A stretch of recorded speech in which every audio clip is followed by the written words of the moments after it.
first national award that I ranked me as one of the most influential youth in South Africa. But as not a citizen, they gave me a special recognition award.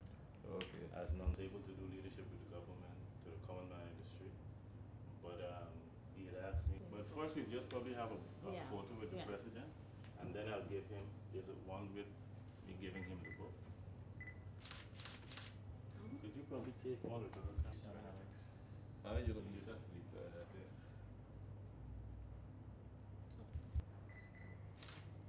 Before I get it on camera. The president, I'm assuming there are merits. Yes. Well, my name is Astell Collins. I represented Dr. Miles Monroe, as well as the ITWALA, which is International Third World Leaders Association. I was in South Africa for 4 years, where I did leadership development and empowerment, from the members of the government to the common man in the street, which included professors, schools, university students, as well as corporations. I've touched almost all bases of South African society. However, my work have been impactful and influential that I've been awarded the Ikusasa National Youth Award, which ranked me as one of the most influential youth in South Africa, even as a non-citizen.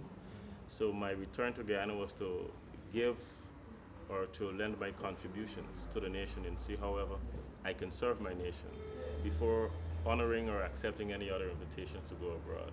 So I'm here in Guyana to serve my country. My brother manages, I have a corporation called Be the One Leadership Development Initiative, and my brother manages that. So he's accompanied me. I've presented a book on behalf of Dr. Monroe and the Miles Monroe International Office, a book called The Burden of Freedom.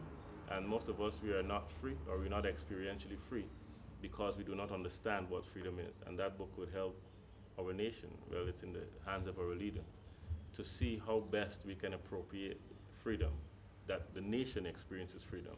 Our people are destroyed for the lack of knowledge. So when you give a man a book, you give him the light that will lead us to a brighter and better future. So, is there anything else? Oh, the association with Dr. Miles Monroe, how did that play? While in South Africa, before I left, we were both working at Eureka Medical Lab. We were both medical technologists. We both left at the same time, we resigned at the same time. My brother started a company called Alcas Consulting, which financed my Caribbean tour. I actually left to write a book of poetry.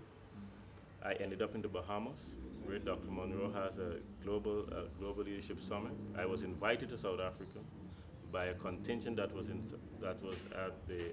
at that summit. In South Africa, I met a millionaire called Mr. Hamilton Ratchafola, who empowered me for 4 years to impact the nation of South Africa.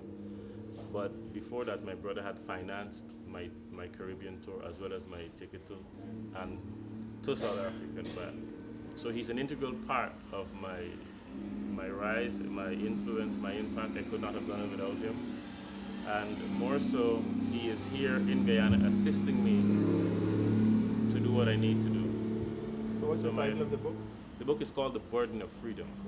It helps us to understand that freedom is not the ability or the capacity to do what you want to do when you want to do it with whom you want to do it. It's rather management. And the first resource we manage is our time. So it is about management and responsibility. So it has a lot of chapters that deals with a lot of aspects of freedom. But it really redefines freedom, and so we can experience freedom rather than just talk about it. Okay, thank you very much. If you desire, I can email you the photos with Sure. Oh, thank you very much.